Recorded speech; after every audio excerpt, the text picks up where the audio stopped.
დღეს თვალწრელის ქუჩაზე საკმაოდ არასასიამოვნო მოვლენები ვითარდებოდა, მოხდა ადამიანების გამოსახლება, იქიდან გამომდინარე, რომ შენობა იყო ამორტიზირებული. და ეს ყოველთვის რასაკურველია საკმაოდ მტკივნეული მომენტია ხოლმე და საკმაოდ ისეთი კომპლექსური საკითხია ხოლმე, სადაც პირველად სახელმწიფოს როლი უნდა იყოს უდიდესი.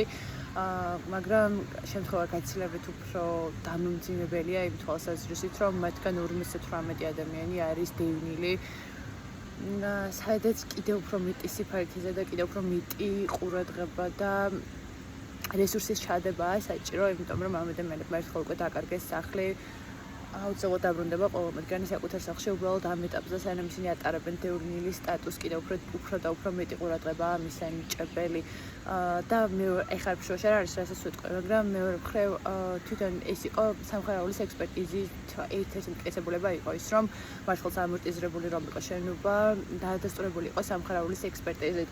და მე ვფიქრობ ხოლმე, რომ ყოველთვის მნიშვნელოვანია, რომ რაც შეიძლება განმტკიცებული იყოს თავარი ექსპერტიზა, ხო? სამხარაული ამ შემთხვევაში მიმდინარე დიდი უნდა იყოს სამხარაულის ავტორიტეტი და არის კიდეც უბრალოდ უფრო განვიხილავ კრიმინალური საქმეების მიმართულებით, ხა კი არ ყოველთვის შუაში არ არის. უბრალოდ ვამბობ, მნიშვნელოვანი სამუშაოებია მაინც ამ საკითხთან დაკავშირებით გასაწევი.